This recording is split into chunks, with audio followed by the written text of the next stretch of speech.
Hello everyone. Today we'll be learning about the fourth concept of this programming course, if and else statements.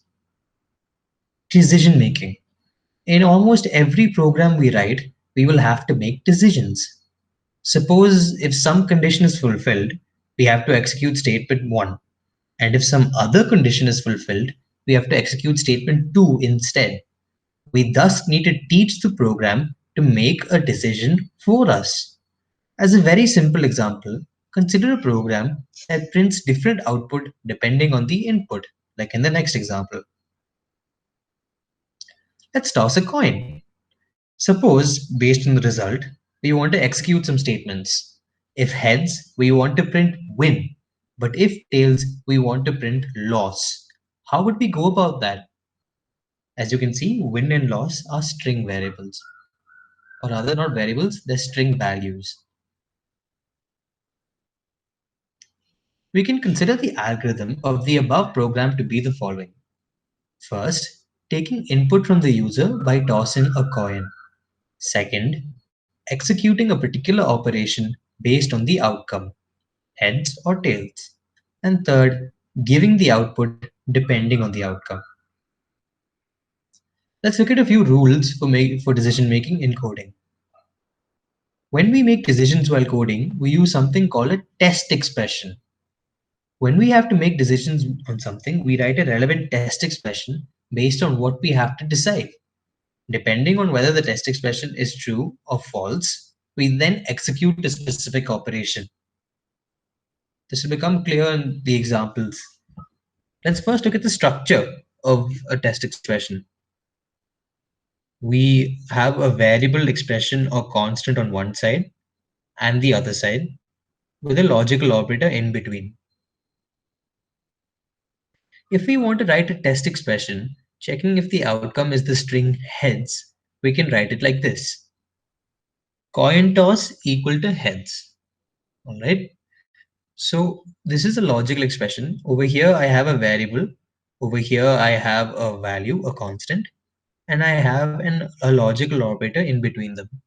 Now, this logical expression will return true if the outcome was heads, that is, if the coin toss value is actually heads, and false if it was tails. Let's look at a few logical expression examples. If I write 2 equal to 3, it will return false because 2 is not equal to 3.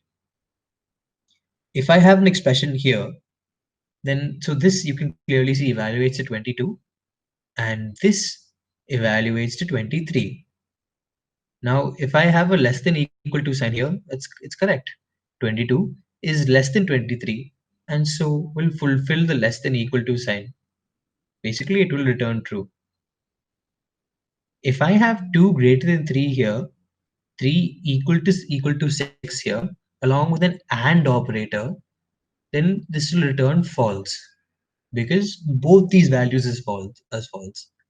And if you've paid attention to when we've talked about AND operators, if even a single expression on either side of an AND operator is false, then the entire expression will return false. Now, if I have Boolean variables along with an OR operator, if I have one with the value true and one with the value false, then the whole thing will return the value true, which you can check by revising the OR operator. Let's talk about one-way decisions, the if statement. If a condition is fulfilled, we'll want the program to execute a certain statement. That is, for one particular case, we want the program to do something extra. We then use the if statement. This is the structure. We have the if keyword along with a test expression in brackets, followed by the statement. If the test expression evaluates it true, then the statement is executed and the program continues. If false, the program ignores the statement and moves on to the other commands.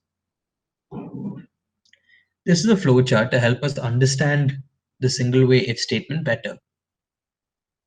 So here we have the program entering the test expression or the entire if statement. It checks the test expression. If the test expression is true, it will execute this statement before moving on to the remaining part of the program.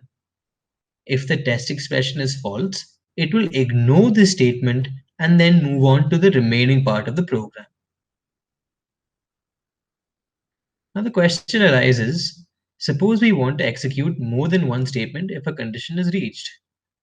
So this is what we'd have to do. This is the syntax for that. We then have to put all the statements in floral brackets, like in this example.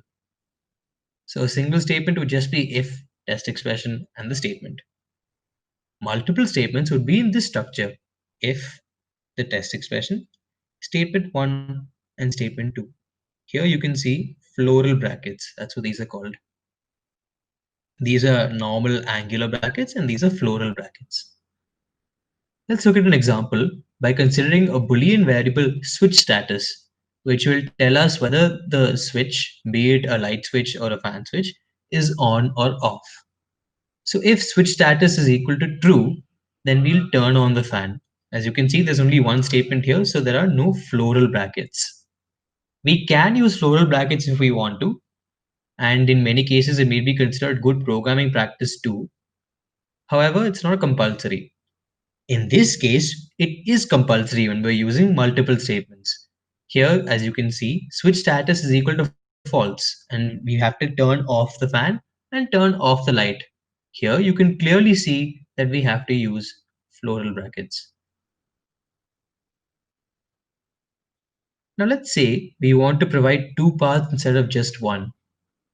If the test expression, if the test expression evaluates to true, we execute statement 1 and then move on. But if the test expression executes to false, instead of just ignoring statement 1 and moving on to the rest of the program, we execute another statement 2 and then move on. We use the if-else command for this. Don't worry if this is confusing. This flowchart should make things a bit easier to understand. Now, as you can see here, the program comes down and evaluates the test expression. If the test expression evaluates to true, it will execute this statement T before moving on to the remaining commands of the program. If the test expression is false, it will execute statement F before moving on to the remaining commands of the program. You can see how this is different from the previous case with only the if condition. With only an if statement, what would have happened is that, let's go back and check. Here, there was a single extra statement. If true, it would execute that statement. If false, it would ignore that statement and not execute anything else, but just move on to the rest of the program. In this case, however, it will execute a statement whether the test condition is true or false. That will be all for this lesson. If you would like to learn more about coding, along with learning with a hands-on experience all the concepts explained in this lesson and others, please do check out Edarlabs' coding course along with their website at thinkverse.in. Thank you for your time.